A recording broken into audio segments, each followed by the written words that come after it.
Our topic for today is about the importance of exercise when you are a therapist, just in general. I was thinking back to when I first started as a therapist. Nobody warned me about how much I would be sitting. I don't think anybody would have even thought to warn a new graduate about that. Before I started my career as a therapist, I was a server at a restaurant. So you don't sit at all. Like, you never sit. Your whole shift, you do not sit. Like, not even once. Like, you're lucky if you can go to the restroom. Like, you don't sit. And so you're running around for 4, 5, 6, 7, 8 hours, whatever, your shift is for the day. And it was like, I did that job and there was like a halt. And it was like, okay, now you're going to sit for 8 hours a day. And it was really a big shift for me. I think a lot of people will probably experience that when they start their first job, right? When they just start out being, in an office, these kinds of things. So I get that part is like not new, but I was really surprised at how much I was going to be sitting as a therapist, and then how important exercise was going to be to combat that. So when you are sitting all day, there are a couple things you want to be mindful of, is that you are moving between sessions, that you are stretching throughout the day, and that you have some kind of exercise regimen that really supports your physical health, because sitting all day can be very hard on your body. I always think about my hairstylist. She says she goes and gets a massage once a week because her job is physically demanding and that's what her body needs. And so it really made me stop to think about, like, what does my body need? And I know my body needs movement. There are two primary things that I love to do and to recommend for movement, especially when you're in private practice, is to walk and to do yoga. You might do some kind of variation of walking. You might be a runner. You might, take up some kind of, elliptical rowing, something that is cardiovascular in nature. But just that the movement of your body, I think in that way is really important. And then doing something that has some component of strength training, but also really stretching. So it could be Pilates. It could even be something like dance would be good, to really make sure that your muscles stay pliable. I think that is one of the most important things. Again, you're sitting, even just like here, you're not moving as much as you normally would.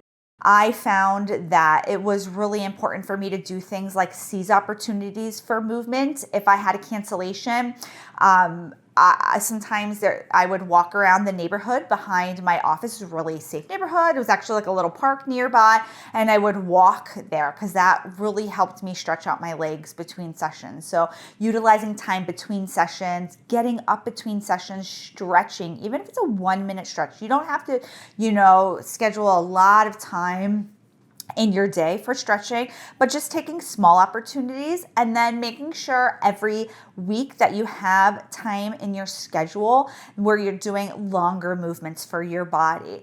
I think it's really important for us as therapists to role model for our clients what health looks like, and one part of health is your physical health.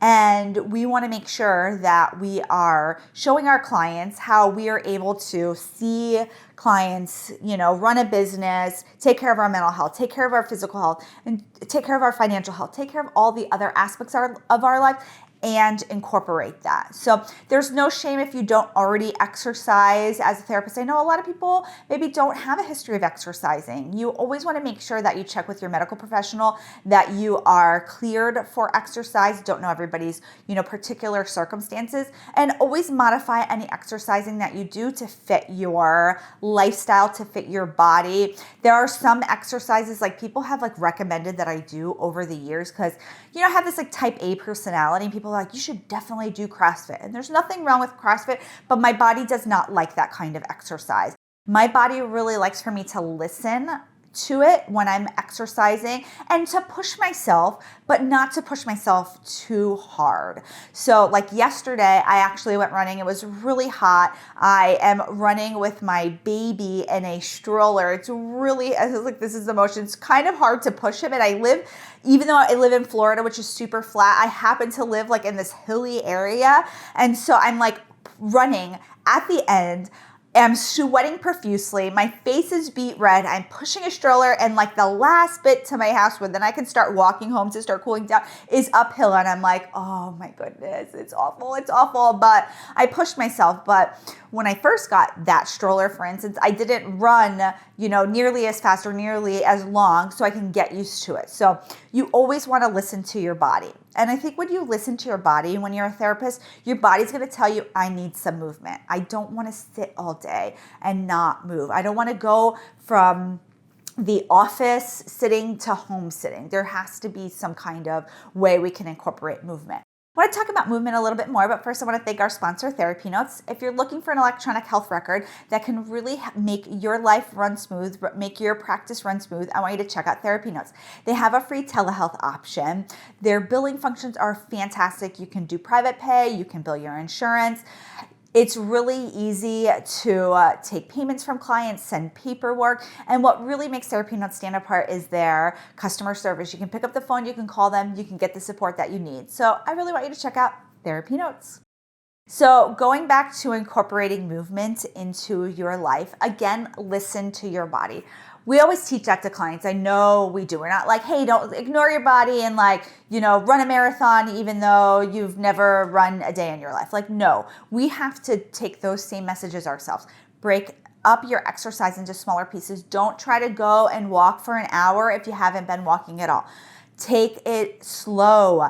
Work out for 10 minutes and then build to 20 and then build to 30 or go for 1 minute. Go for one walk around the block if you have not been exercising.